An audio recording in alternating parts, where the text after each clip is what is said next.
morning, everybody, and welcome to day 2, episode 2 of Java with Jesus. Thank you all for tuning in with me yesterday. If you did miss that episode, you can go back and watch it. I have a whole playlist of these episodes. They're all going to be lumped into a playlist. It's going to be easy to find. We are back, obviously, for day 2. I've got my devotional study here through the Bible. I've got my highlighters. I've got my Jesus. And I've got, of course, I have my Java right here. This is much needed today. I walked into a spider web in my own closet this morning. So it's been a morning. I am ready for the spiders to go into hibernation, but I am not ready for winter. I like the summer. I'm here for summer. I'm here for fall. I'm not here for the spiders though. So when they're ready to go back into hibernation, that would be great. Anyway, we're just going to jump right into this here. I'm going to do this a little differently than yesterday. We're going to start with our devotional and then go into the chapters in the Bible and then finish with the rest of the devotional. So today's chapters we're going to be reading, we're still in Genesis. It's going to be chapter 4, verse 1 through chapter 5, verse 32. So a little less than yesterday. Yesterday was a 3 chapters. So we got a little bit less today. Here we go. How do you react when someone suggests that you have done something wrong? Do you move to correct the mistake, or do you deny that you have a problem or need to do anything? What about when the critic is someone in your family? Oh boy. This is going to be a good one. Here we go. This reading describes Adam and Eve's immediate family. It focuses mostly on Cain, the first son, his choices, and what God thought of them. Don't read too fast or you will miss important details, but it's all there, including the most horrifying act of all. Cain killed his brother Abel. Our experiences today mirror what occurred between these two brothers, however horrifying, because theirs is the story of what can happen when anger and jealousy rule. Tangles in the ties that bind, reacting to criticism, jealousy, sibling rivalry, all appear in this passage. The lessons bear remembering, so you'd better go slow. Ooh, oh boy. I'm going to be bluntly honest. I don't know a whole lot about the whole Cain and Abel thing. I'm sure I learned about it in Sunday school when I was little, but I'm 37 now. So, I don't remember. I know he kills him, which is awful. Right. All right. Let's get our Bibles open. Here we go. But I don't remember the whys. All right, here we go. Got our Bibles open. Genesis chapter 4, verse 1. Cain and Abel. Now, the man being Adam, had relations with his wife Eve, and she conceived and gave birth to Cain. And she said, I have gotten a man-child. A man-child. Same. That's funny, a man-child. Literally a man-child. Okay, anyway. With the help of the Lord. Again, she gave birth to his brother Abel. And Abel was a keeper of flocks, but Cain was a tiller of the ground. So it came about in the course of time that Cain brought an offering to the Lord of the fruit of the ground. Abel, on his part, also brought of the firstlings of his flock and of their fat portions. And the Lord had regard for Abel and for his offering. But for Cain and for his offering, he had no regard. So Cain became very angry, and his countenance fell. Then the Lord said to Cain, why are you angry, and why has your countenance fallen? If you do well, will not your countenance be lifted up? And if you do not do well, sin is crouching at the door, and its desire is for you, but you must master it. Cain told Abel, his brother, and it came about that when they were in the field, that Cain rose up against Abel, his brother, and killed him. Oh my gosh. Then the Lord said to Cain, where is Abel, your brother? And he said, I do not know. Am I my brother's keeper? Suspicious. He said, what have you done? The voice of your brother's blood is crying to me from the ground. Now you are cursed from the ground, which has opened its mouth to receive your brother's blood from your hand. When you cultivate the ground, it will no longer yield its strength to you. You will be a vagrant and a wanderer on the earth. Cain said to the Lord, my punishment is too great to bear. Well, maybe you shouldn't have killed your brother. Duh. Behold, you have driven me from this day from the face of the ground, and from your face I will be hidden, and I will be a vagrant and a wanderer on the earth, and whoever finds me will kill me. Oh my gosh. So the Lord said to him, therefore, whoever kills Cain, vengeance will be taken on him sevenfold. And the Lord appointed a sign for Cain, so that no one finding him would slay him. Like an actual sign? Is this why the homeless people carry signs? Okay, hold on. Am I overthinking? I might be overthinking that one. Anyway. Then Cain went out from the presence of the Lord and settled in the land of Nod, east of Eden. Cain had relations with his wife, and she conceived and gave birth to Enoch. And he built a city and called the name of the city Enoch, after the name of his son. Okay. Well, this is the part where we're getting into complicated family trees. All right, here we go. Now to Enoch was born Irad, and Irad became the father of Mehujael, and Mehujael became the father of Methusael. Methusael. There we go. And Methusael became the father of Lamech. Lamech took to himself 2 wives. The name of one was Ada, and the name of the other was Zillah. Ada gave birth to Jabal. He was the father of those who dwell in tents and have livestock. His brother's name was Jubal. He was the father of all those who play the lyre and pipe. As for Zillah, she also gave birth to Tubal-Cain, the forger of all implements of bronze and iron, and the sister of Tubal-Cain was Naamah. Lamech said to his wives, Ada and Zillah, listen to my voice, you wives of Lamech, for heed my speech.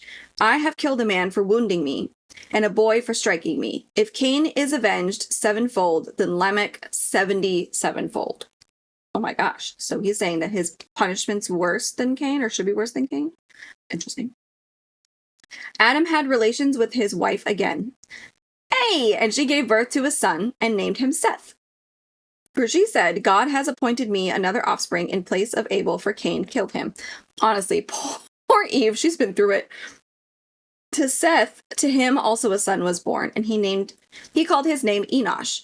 Then men began to call upon the name of the Lord. That was a lot to unpack. This is why we're getting into like the nitty-gritty of all these names, which I will be butchering, and I'm so sorry. I will be butchering a lot of these names, but this is a big reason as to why people are like, if you're new to your faith, you're rejoining, you're wanting to read the Bible, whatever, like skip the Old Testament, read the New Testament, and go back, because we're going to be having this family tree for quite some time. But bear with me, we're going to get there. It's gonna be fine. All right. Genesis chapter 5, descendants of Adam. There are many. This is the book of the generations of Adam. In the day when God created man, he made him in the likeness of God. He created them male and female, and he blessed them and named them man in the day when they were created. When Adam had lived 130 years, that is crazy, he became the father of a son in his own likeness, according to his image, and named him Seth. I like how we're not even talking about Cain anymore. Screw that guy. Then the days of Adam, after he became the father of Seth, were 800 years, and he had other sons and daughters. So all the days that Adam lived were 930 years, and he died. Wow. Seth lived 105 years and became the father of Enosh. Then Seth lived 807 years after he became the father of Enosh and had other sons and daughters. So all of the days of Seth were 912 years, and he died. Enosh lived 90 years and became the father of Kenan. Then Enosh lived 815 years after he became the father of Kenan, and he had other sons and daughters. So all the days of Enosh were 905 years, and then he died. Kenan lived 70 years and became the father of Mahalalel. Then Kenan lived 840 years after he became the father of Mahalalel, and he had other sons and daughters. So all the days of Kenan were 910 years, and he died. Mahalalel lived 65 years, and he became the father of Jared. Then Mahalalel lived 830 years after he became the father of Jared. What a normal name, honestly. Shout out to Jared. And he had other sons and daughters.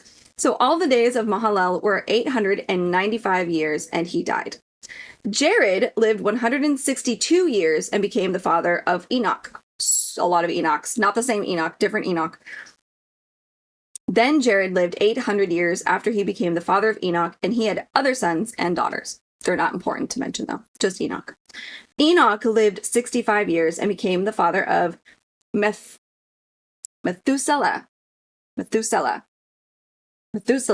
we go. Then Enoch walked with God 300 years after he became the father of Methuselah, jeez, and he had other sons and daughters. So all the days of Enoch were 365 years. Enoch walked with God, and he was not, for God took him. And he walked with God, and he was not, for God took him. He was not what? What was he not? Methuselah, I'm gonna get it. It's gonna happen. Methuselah lived 187 years, and he became the father of Lamech. Then Methuselah lived 782 years after he became the father of Lamech, and he had other sons and daughters. So all the days of Methuselah were 969 years, and he died. Lamech lived 182 years and became the father of a son. Now he called his name Noah, saying, "This one will give us rest from our work and from the toil of our hands arising from the ground which the Lord has cursed."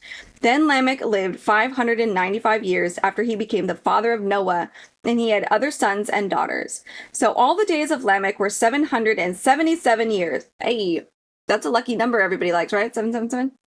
And he died. Noah was 500 years old, and Noah became the father of Shem, Ham, and Japheth. Wow. I need to Google some of these names. Woo! And that's the end of chapter 5. That was a lot. I know that was a lot. That was a lot of descendants. Most importantly, we got to Noah. We love Noah. Shout out to Noah. Also, so let's go back a little before I read the rest of this devotional. Because we started off with Cain and Abel. And for whatever reason, and it doesn't say why, I mean, not that we really need a reason, but Cain offered God, Jesus, we're not there yet, offered the Lord of the fruit of the ground for his, he is the tiller of the ground, and Abel keeps the chickens, the flocks, right? So Abel offered the Lord the chickens, and the Lord had regard for his offering. He was like, yes, thank you so much for these chickens. But for Cain, he was like, I mean, I guess, thank you for your fruit. Rude, first of all. And so Cain's upset, probably because the Lord was like, so whatever. So he kills his brother Abel, which is just not nice at all. And so now, from how I'm reading this, and we'll see if I'm right, we'll get to here. The Lord said, whoever kills Cain, vengeance will be taken on him sevenfold. So if somebody takes Cain's life, and that's going to be, it's too much. So Cain has to live the rest of his days as a vagrant and basically shunned. Shunned is the word with the peoples. Like, how dare you be a vagrant? He still had children, though, so kudos, I guess. It's interesting to me that we stop really talking about Cain once all these kids come about. You don't really hear about him again, and we focus on Seth, which is interesting to me because we get Noah from Seth. So kudos. I think I understood that right. Let's find out. All right, that's the end of those verses. Here it says, Cain's failures hinged on his reaction to God's rebuke, which is where he got angry because God was like, "What is this fruit? Gross." We don't know why God rejected Cain's sacrifice. I know. But instead of listening to God, learning and changing his ways, he reacted impulsively. Cain was wrong, yet he would not accept responsibility for or deal with it. He countered God's correction with anger and denial. My fruit's good. Why are you rejecting it? Blah, blah, blah. Okay, I hear you. Yikes. After Cain's sacrifice was rejected, God gave him the chance to right his wrong and try again. God even encouraged him to do so, but Cain proudly refused. This is what happens when your ego gets hurt, right? We see this so many times. Our own egos get hurt. We're like, why would I do that again when you rejected it the first time? Clearly, it's not a thing you want or whatever. Yeah, okay. The rest of Cain's life is a startling example of what happens to those who refuse to admit their mistakes. I'm wondering if maybe his fruit, just like he has a tiny pumpkin instead of a big pumpkin. Come on, Cain, you can do it. It also shows what happens when we blame others for our problems and allow anger to build. Ooh. This is so true, though, honestly. I mean, how many crimes, we call it crime of passion now, right? Cain basically killed Abel in a crime of passion, which now is a legal defense. Fun fact. Wild. But that's basically what this is. He refused to admit his own mistakes. He let his jealousy overtake his soul. And then he took another life and was forced to live as a vagrant. And now we're talking Excuse me, we're talking about Seth's children and not yours, Cain. How dare you, honestly. As you read this passage, which we just did, learn from Cain's mistakes. Then the next time someone suggests you are wrong, especially God, which God does do a lot. Yeah, he puts us in his place. Us in our places. It's brutal. Take an honest look at yourself and make the necessary changes. Woo! My goodness. My goodness. Anger. Wow. For those of you who would like a little bit more of a better breakdown, they do have in this book, it's Genesis chapter 4, verses 3 through 9. It's a little bit, mine's in pretty good, like normal English, but we'll read this just real quick. It says, when it was time for harvest, Cain presented some of his crops as a gift to the Lord. Just to kind of drive the point home here. Abel also brought a gift, the best of the firstborn lambs from his flock. Oh, flock. Shit, I went to chickens, but sheep. That makes more sense. The Lord accepted Abel and his gift, but he did not accept Cain and his gift. This made Cain very angry, and he looked dejected. We've been there. Yeah. Why are you so angry? The Lord asked Cain. You will be accepted if you do what is right. But if you refuse to do what is right, then watch out. Sin is crouching at the door, eager to control you. It's almost as if God was like, I know what you're going to do. So let's take a step back and maybe try again. But you must subdue it and be its master. One day, Cain suggested to his brother, let's go out into the fields. And while they were in the field, Cain attacked his brother and killed him. Yikes. And then, am I brother's keeper? Am I brother's aka am I my brother's guardian? And God was like, well, yeah, and he's your brother, stupid. What are you doing? So yeah, there we go. Cain was, involved in big old crime of passion, as we call it nowadays. So the lesson to be learned here, the short and long of it, and don't forget to go highlight any passages that stuck out to you. I'm going to go back and do that as well. I'm going to read it over. That was a big one, and it wasn't a big one in length, but it was a big one in a lot of names and a lot of what is going on here. So play this back if you need to. Go read it again if you need to. No judgments here. Get your coffees again. We're going to need them. We're heavy-handed on the lessons today. So the lesson here learned is that we must take a step back when we're told we are wrong, even if we're not wrong, right? Even if we end up not being wrong, take a step back, look it over. Do not be quick to anger to react, because that is how you end up like Cain, mentioned in the most negative way in the Bible. That's your legacy. Can you imagine? Anyway, thank you so much for joining me for episode 2 of Java with Jesus. We're going to close out just a real quick prayer. Dear God, thank you so much for being present with us in this episode again, and for hanging out with us. I know you're here. I can feel your presence. Thank you so much for opening our eyes to the lessons and the messages that you have for us in your written word. I pray over all of the people listening or watching or both right now that they are reserved in their responses. They're not quick to anger, and they do not let sin inside when it comes knocking on their door. Please protect everybody that is watching and listening right now and that needs it. Help open their hearts and their eyes to what they need from you. And thank you, Jesus, God, for being with us always and for helping us grow in your word. In Jesus' name, amen. And you all have a wonderful day. Bye.